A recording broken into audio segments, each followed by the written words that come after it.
తెలంగాణ, జై తెలంగాణ, జై బీసీ, జై కవితక్క, బీసీల ఐక్యత, బీసీల ఐక్యత.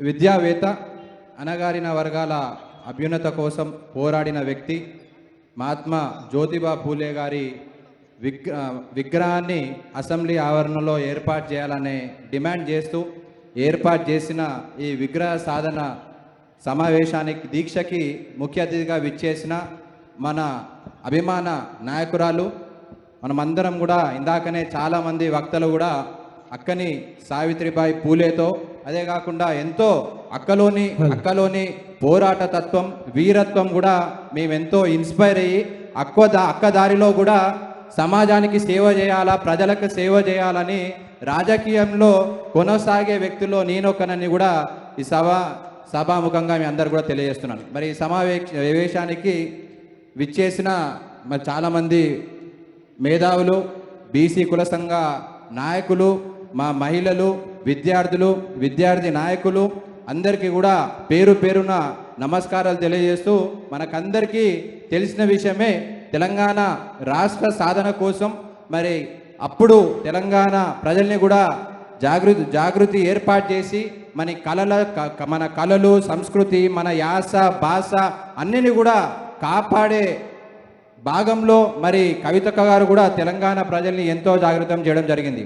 అదే కాకుండా బతుకమ్మని విశ్వవ్యాప్తం చేసి ఈరోజు కవితక్క అంటే బతుకమ్మ, బతుకమ్మ అంటే కవితక్కగా ఈరోజు కూడా ప్రజలందరూ కూడా గుర్తించే విధంగా కవితక్క ఆదరణ పొందిన విషయం కూడా మనందరికీ తెలిసిన విషయమే. మనమందరం కూడా చూస్తున్నాం, పేపర్లలో చూస్తున్నాం, చదువుతున్నాం. చాలామంది వ్యక్తులు మరి మైక్ అందింది కదా, మీడియా ఉంది కదా అని ఎన్నెన్నో మాటలు మాట్లాడుతుంటారు.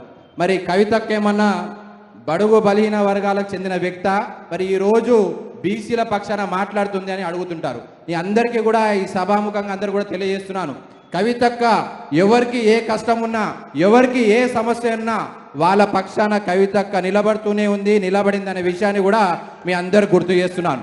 మేము ఇదే ముషిరాబాద్ నియోజకవర్గానికి చెందిన వాళ్ళం. ఎప్పుడు కూడా నిరంతరం ఈ ఏదైతే ఈ ధర్నా స్థలంలో ఎన్నో కూడా దీక్షలనే నిరంతరం కొనసాగుతుంటాయి. మరి ఏ ఒక్క దీక్ష కూడా ఇంత మండుటెండలో పొద్దున్న నుంచి సాయంత్రం వరకు ఇంతమందితో జరిగిన ధర్నా కూడా నేను ఎప్పుడు చూడలే. కేవలం ఇక్కడికి వచ్చే వ్యక్తులు మైక్ తీసుకుంటారు, మాట్లాడతారు, మెల్లగా కారెక్తారు, సర్రుమని వెళ్ళిపోతారు. కానీ ఈరోజు కవితక్కను మనం చూసినట్టయితే మరి ఏ విధంగా అయితే ఢిల్లీలో జంతర్ మంతర్లో మహిళలు రాజకీయాల్లో రావాలి, ఎప్పటి నుంచో నడుస్తున్న మరి ఈ రిజర్వేషన్ల కోసం నడుస్తున్న పోరాటంలో మహిళలు కూడా రాజకీయంలోకి రావాలి, మహిళల పట్ల నేను నిలబడతా అని మహిళలకు 33% రిజర్వేషన్ రావాలని చిత్తశుద్ధితో ధర్నా కూర్చున్న వ్యక్తి కవితక్క. మరి కవితక్క కూర్చున్న తర్వాత మరి ఆ విషయం అనేది దేశవ్యాప్తంగా కూడా అందరూ గమనించడం జరిగింది. తర్వాత మహిళా రిజర్వేషన్ అమలు పడిన విధానం కూడా మనం చూసాం. సమయం తక్కువ ఉంది కాబట్టి ఏదైతే కవితక్క మీరు తీసుకున్న ప్రతి అంశంలో కూడా మీ వెన్నుంటేనే మేము ఉంటాం, మా మద్దతు ఎప్పుడు కూడా మీకు ఉంటుందని తెలియజేస్తూ, అక్క ఇంకో విషయం, ఈరోజు పొద్దున్నే మరి చాలామంది ఇప్పుడు చూస్తుంటే వక్తలు చాలా అద్భుతంగా మాట్లాడుతున్నారు, మహిళలు కూడా ఎంతో అద్భుతంగా మాట్లాడుతున్నారు, విద్యార్థి నాయకులు కూడా చాలా అద్భుతంగా మాట్లాడుతున్నారు. ఇవాళ రేవంత్ రెడ్డి స్టేట్మెంట్ చూసిన, ఆయన ఏదో అహ్మదాబాద్లో జరుగుతున్న ఏఐసి సభలోనంట 15 నెలలో తెలంగాణ రాష్ట్రంలో జరిగిన అభివృద్ధిని మొత్తం దేశానికి ఉన్న వాళ్ళ నాయకులకు అందరు కూడా పీపీటీ వేసి చూపిస్తారట. ఇక్కడున్న వ్యక్తుల్ని ఎవరికొకరు పంపించినా తెలంగాణ రాష్ట్రంలో ఈ 15 నెలలో జరిగిన విధ్వంసం ఎటువంటిదో మన అందరు నాయకులు ఇంకా అద్భుతంగా మాట్లాడతారనే విషయాన్ని నేను తెలియజేస్తున్నాను. ఒకవైపేమో హైడ్రా పేరిట, మూసీ పేరిట నిరుపేదల ఇళ్ళ పర్యావరణాన్ని కాపాడాలని నిరుపేదల ఇల్లులు కూలగొట్టిన రేవంత్ రెడ్డి ఇదే హెచ్సియులో అదే పర్యావరణాన్ని నాశనం చేస్తూ 1000 కోట్ల భూముల్ని కూడా చాలా తక్కువ రేట్లో కూడా ఆయన తెలిసిన వ్యక్తులకి అందించే ప్రయత్నం చేస్తారు. కాబట్టి ఇవంతా ఇక్కడున్న ద్వారా జనాభాలో సగం శాతం ఉన్న బీసీలందరూ కూడా ఇక్కడ ఉన్న వాళ్ళందరూ కూడా మీరు ఒక్కొక్కరు 1000 మందికి సమానం. కాబట్టి ఇది ఎట్టి పరిస్థితుల్లో ప్రతి ఇంటికి చేరే విధంగా కూడా మనం ఈ వార్తను తీసుకెళ్లాలా.